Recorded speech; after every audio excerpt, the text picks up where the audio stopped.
नमस्कार, बहुत स्वागत है आपका। आप देख रहे हैं देश का number 1 news channel Republic Bharat और मैं हूं आपके साथ विवेक शुक्ला। दोपहर 3 बजे की बड़ी खबर क्या है, सीधे रुख करते मेरे सहयोगी मोनिका की तरफ।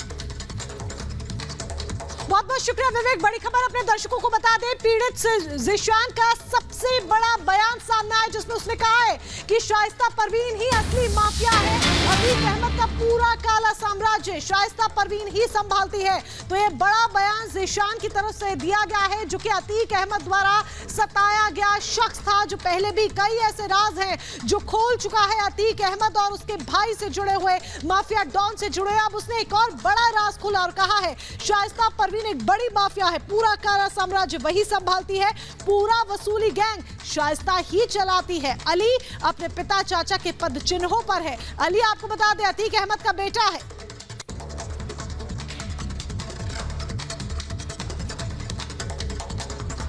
ऐसे कई लोग हैं जो कि माफिया अतीक और साथ ही उसके भाई अशरफ के सताए हुए लोग थे। ऐसे में हमारे साथ ज़ीशान जुड़े हुए जो खुद भी पीड़ित थे। ज़ीशान से बात करते हैं। आपने क्योंकि मदरसे के मुद्दे को मुखर होकर के उठाया था, आज मैंने उसमें जो एक पीड़ित है उनसे भी बातचीत की। वो साफ तौर पर कह रहे हैं कि पुलिस अधिकारियों को पता था, हमने कुछ नहीं किया।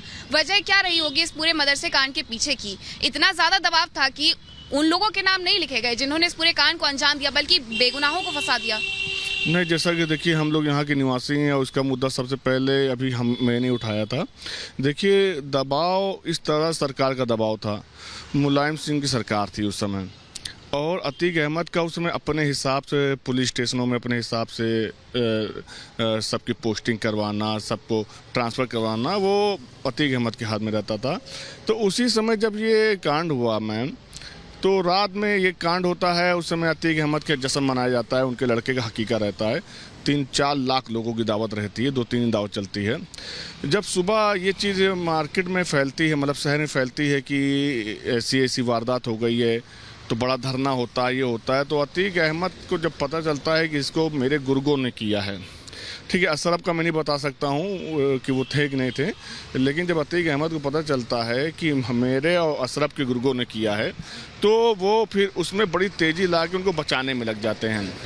उसके बाद जो है जब देखते हैं कि जो पब्लिक है वो थाने का घेराव करती है, थाने बहुत पथराव करती है, उस समय की बात है, आप पता करेंगे पता चल जाएगा आपको।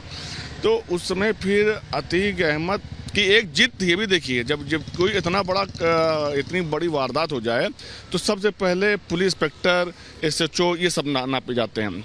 अतीक अहमद की ये जिद हो गई कि इंस्पेक्टर तो नहीं यहाँ से ट्रांसफ़र होगा, क्योंकि बहुत उसको मानते थे अतीक अहमद। फिर उसके बाद जो है ये हुआ कि पूरा शहर जान गया कि किन लोगों ने किया, वो वारदात किसने की। तो अतीक अहमद को लगा कि इसमें मेरी बदनामी होगी, अशरफ बदनामी होगी और पॉलिटिक्स हमारा डूब जाएगा, पॉलिटिक्स कैरियर हमारा डूब जाएगा। तो उसके बाद अतीक अहमद ने उन लोगों को जब देखा कि बहुत धरना हो रहा है, तो उन लोग पहले तो वो जो मौलाना उसमें रहते हैं, मौलाना को पैगाम पहुंचाता है कि ऐसा है कि लड़कियों से बयान करा दो कि ऐसी कोई वारदात नहीं हुई है, सिर्फ छेड़छाड़ हुई है। मतलब पूरे तरीके से जो केस था उसे घुमाने की कोशिश की गई। ये ध्यान नहीं दिया गया कि आखिरकार वो 5 लोग कौन थे, उन्हें पकड़ाया जाए, ना कि बेगुनाहों पर शिकंजा कसा जाए। हाँ, नहीं 5 नहीं, उसमें कम से कम 8 से 10 लोग थे। वो तो 5 लोगों को फंसाया गया, बेगुनाह लोगों को। तो जब अतीक अहमद ने ये चीज़ देखा कि सब हम लोग की तरफ आ रहा है, हमारे गुर्गों के ऊपर आ रहा है, तो अतीक अहमद जो उसमें मौलाना थे उनको कहा कि ऐसा है कि बयान दिला दो लड़कियों से कि ऐसा कुछ नहीं हुआ है, कोई दरवाज़ा खटखटा के चला गया है। तो ऐसा जब वो नहीं करते हैं और पब्लिक को पता चलता है, पब्लिक 2-3 दिन धरना देती है। फिर उसके बाद अतीक अहमद SHO जो समय रहते हैं करेली के, उनको बुलाते हैं, कहते हैं देखो इसमें हो रही बदनामी बहुत, और वो हम लोग के गुर्गे हैं, और मतलब गुर्गे हम लोग के लोग हैं, अब उनको तो बचाना ही है, और उन लोगों ने गलती तो कर ही दी है, अब कुछ ना कुछ करना ही है। ऐसा है, इसमें कुछ लोगों का नाम डाल के उनको जेल भेज दो।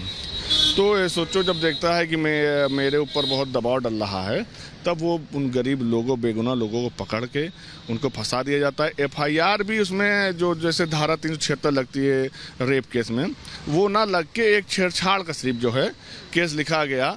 जब ये केस लिखा जाता है तो उसके बाद समझ लीजिए कि पूरे शहर में आग लग गई थी, खासकर मुस्लिम इलाकों में, कि इतना बड़ा मतलब एक जिसको हम लोगों ने हमेशा सांसद बनाया, विधायक बनाया, उसने 2 लड़कियों की आबरू लुट गई, और उसमें मतलब उनका इतना सपोर्ट कर दिया जिन आरोपियों का।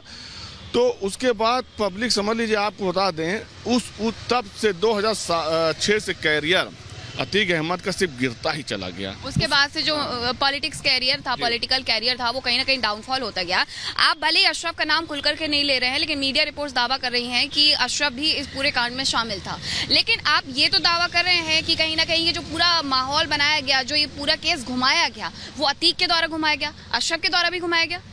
नहीं, वो पूरा देखिए मैम, जिन्होंने उस समय वो वारदात करी है वो बाकायदा देखिए जो हम लोग को जानकारी है, क्योंकि हम लोग उस मोहल्ले के हैं और कहीं ना कहीं गद्दी बिरादरियों ने किया था, ये जो हमारी बिरादरी है, वो उस दिन वहाँ दावत खा के 11 बजे वहीं से निकले वो लोग और सीधा गए। उन लोग पता था इसमें लड़कियां रहती हैं और एक मौलाना रहे तो करेंगे क्या, उनको बांध देंगे और जो चाहें करेंगे। वैसा ही हुआ भी, लड़कियों को उठा के ले गए, किसी ने कुछ बोला नहीं, लड़कियों की आबरू लूटी गई। उसके बाद अतीक अहमद और अशरफ ने मिल के उन लोगों को बचाया। ये पूरा शहर जानता है, वो रिकॉर्ड में है, उस समय मीडिया की रिकॉर्ड में भी है। और सिर्फ इसलिए बचाया गया कि भाई गुर्गे हैं, वो उनके लिए मर्डर कत्ल करते हैं, उनको पैसा ला के नोच के देते हैं इधर उधर से, तो इसलिए उनको बचाया गया।